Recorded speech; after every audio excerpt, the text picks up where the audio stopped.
Mr. President, just a few weeks ago, southeast Louisiana was pummeled by Hurricane Ida on the 16th anniversary to the day of Hurricane Katrina's landfall. Ida knocked out power across the state, including the entire city of New Orleans and its populated suburb, Jefferson Parish. The storm brought intense flooding that took lives and devastated communities. I have some posters to place here. This is in St. John Parish, Laplace, Louisiana. And this is in Galliano. And you can see both the flooding and the damage to housing.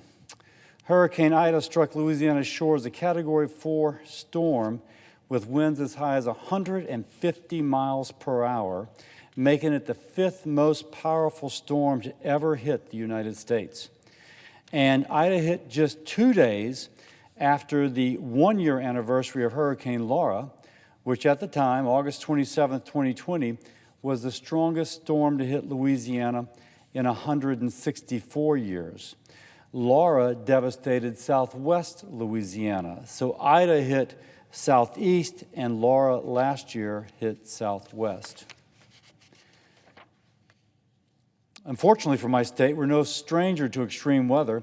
2020 set a record nationally for the most named storms in a single season with 30, 5 of which hit my state.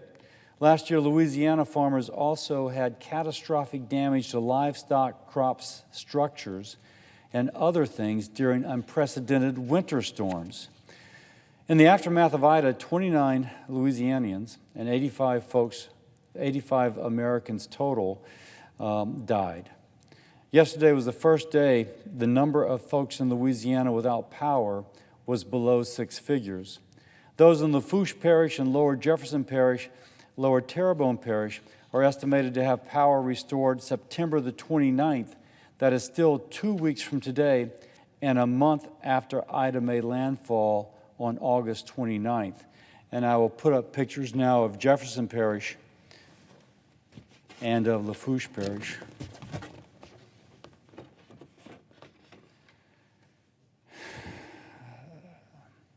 So again, flooding and damage with power lines knocked down and lines hanging from the sky, it seems. But you can see the kind of devastation it did to electrical grids. And again, here is damage widespread in Lafourche Parish.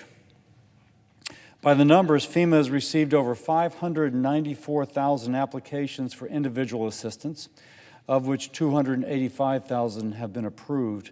The Blue Roof Program, we call it that because when the shingles are blown off your roof, and sometimes the boards or the tin, tarps are placed over to keep the rain from coming through. And so it's a measure, if you will, of how many people had significant roof damage, but this is an underestimate. The Blue Roof has almost 50,000 validated requests, and the National Flood Insurance Program, 10,579 claims. The Small Business Administration, 17,083 disaster assistance loan applications, and temporary sheltering assistance to almost 10,000 households with almost 29,000 individuals. So as Louisiana begins to recover, we need two things. First, we need supplemental disaster assistance. Now, by the way, this goes back to the 2020 storms, Hurricane Laura, Delta, and Zeta. And just last week, the White House Budget Office sent a formal request to Congress acknowledging the unmet needs for these communities over a year later. And recall I spoke of the blue tarps, how your shingles blow off, or the tin blows off, or the boards blow off, and you put a blue tarp. If you fly over Lake Charles now, a year after those storms, you still see blue tarps, which is to say, homes vulnerable to a rain event like Hurricane Nicholas, in which rain continues to come through, damaging the inside of the house, making the homes unlivable. Not surprisingly, many folks are not back in their homes.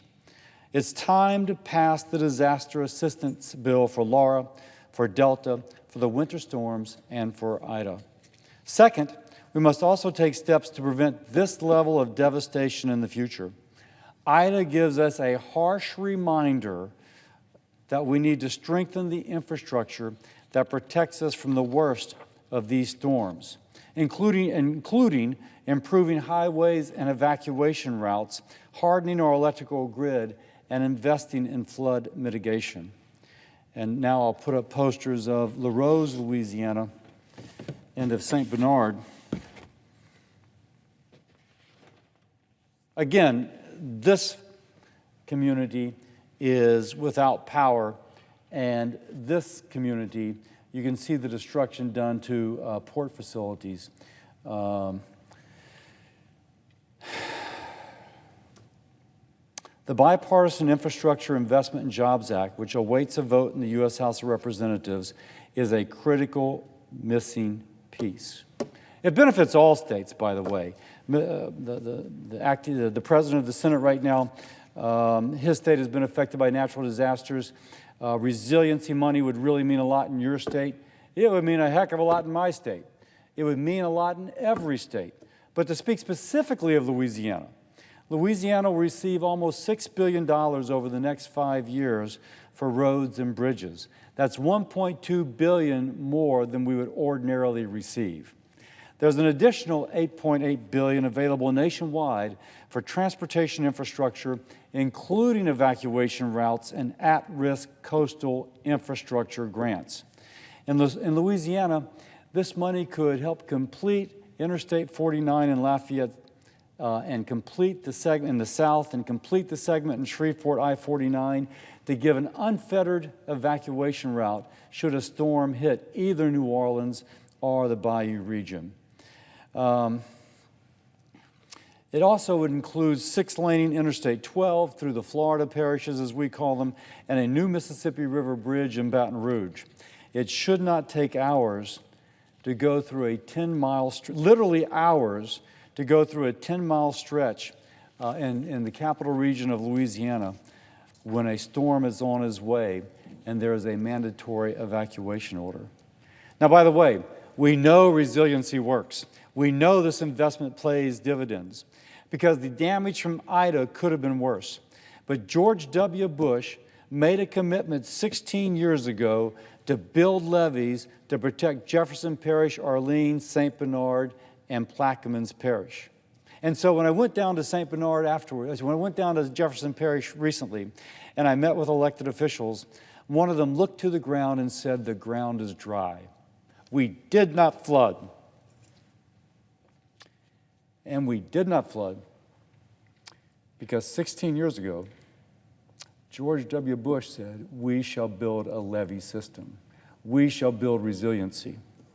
And now the onus is upon us to make the commitment to harden the grid, to bury the power lines, which not only protects Louisiana in a hurricane, but Texas in an ice storm, and the West from forest fires caused by arcs from utility lines to a dried out forest.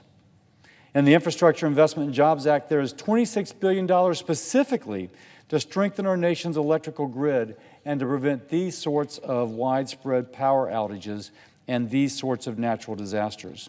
This funding includes $5 billion to enhance the resiliency of electrical grids from extreme weather and natural disasters, $12.5 billion to increase power transmission to maintain reliable access to energy, and $9 billion to develop and deploy new technology to strengthen grid reliability and resiliency.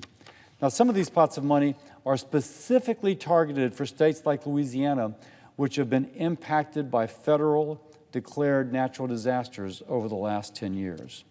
That's the way to build resiliency. So my plea is that we cut politics and actually get something done for the American people.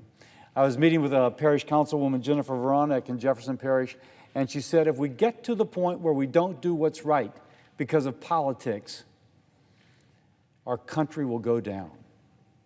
I said that to another group of people shortly after that, rock-ribbed Republicans, some of them wearing their MAGA hats, and I quoted Councilwoman Veronic, and they all said, that's the situation we're in now. So my rock-ribbed Republicans were agreeing with the Republican councilwoman, but speaking more generally, that If we don't do what's right because of politics, our country will suffer. We've got to get this bill done and put the politics aside. There's so much good in this bill. There's flood mitigation dollars, coastal restoration dollars, permitting reform to get projects done early and on time, and I could keep going.